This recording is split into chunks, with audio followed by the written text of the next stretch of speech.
विनेश फोगाट और बजरंग पुनिया, जिसका नाम आपने काफ़ी हंगामेदार रूप से सुना होगा। और विनेश फोगाट और बजरंग पुनिया जो है आज कांग्रेस में शामिल हो जाते हैं। बृजभूषण सिंह को फंसाने के लिए ये साजिश रचा जाता है। और जो पहलवान खिलाड़ियों का धरना प्रदर्शन था उसमें कांग्रेस जो है अंदर अंदर शामिल थी। आप इसी से अंदाज़ा लगा सकते हैं कि विनेश फोगाट के जब ओलंपिक में हार होती है, विनेश फोगाट को जब ओलंपिक में छाड़ दिया जाता है तो सबसे ज़्यादा क्लेम जो है मोदी पर लगता है। मोदी पर लगने के बाद देखिए उनकी साजिश क्या है। उनकी जो साजिश के पीछे गहरा राज जो छुपा हुआ था वो कांग्रेस के हाथ में था।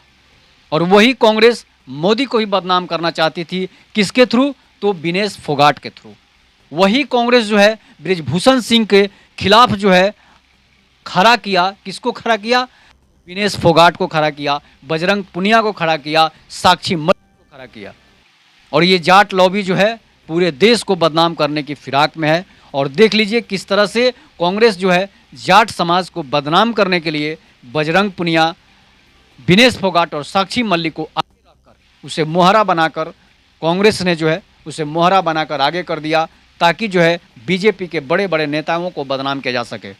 बदनाम तो करना था मोदी को, बदनाम करना था अमित शाह को, बदनाम करना था बृजभूषण सिंह को। इसलिए कांग्रेस ने ये चाल चली और विनेश फोगाट के नाम पर आंदोलन करा के सभी खिलाड़ियों को मैदान में उतार दिया। जिसके बाद जब खिलाड़ियों को इस बात का पता चला, पहलवानों को इस बात का पता चला, तो सभी पहलवान आंदोलन से धीरे धीरे हट गए। किसी किसी का बयान आया कि ये लोग कांग्रेस से पैसे लेकर, लालच में पैसे लेकर, विदेशों से फंडिंग कराकर जो है ये आंदोलन कर रहे हैं और इसके पीछे कांग्रेस का सबसे बड़ा हाथ है। और आखिरकार वही हुआ कि कांग्रेस का सबसे बड़ा हाथ है। इसलिए कि बजरंग पुनिया और विनेश फोगाट जो है कांग्रेस ज्वाइन की है और वो चुनाव लड़ेंगी। कहाँ से? हरियाणा से। किसी भी क्षेत्र से चुनाव लड़ने के लिए टिकट दे सकती है। जब राहुल गांधी के साथ फोटो वायरल होता है, प्रियंका गांधी के साथ फोटो वायरल होता है, तभी पता चल जाता है कि विनेश फोगाट और बजरंग पुनिया के मन में क्या है। वो बड़ा चेहरा को लेकर मोदी और अमित शाह को, इसके बाद बृजभूषण सिंह को बदनाम करने की ये सबसे बड़ी साजिश थी कि जाट लॉबी, जाट को किसी तरह अपने में मिलाया जाए, इसलिए कि जाट जो भाजपा का कोर वोटर होता है। तो ये थी चाल कांग्रेस की और कांग्रेस ने इसके पीछे बहुत बड़ा प्लान सेट किया था। अंततः वो प्लान जो है उजागर हो ही जाता है। उजागर होने के बाद आप अंदाज़ा लगा सकते हैं कि बजरंग पुनिया और विनेश फोगाट जो है किस लिए आंदोलन कर रहे थे और उसके पीछे आंदोलन का खर्चा, उसके पीछे आंदोलन करने के पैसे और उसके पीछे किसका हाथ था? तो हाथ सिर्फ कांग्रेस का था।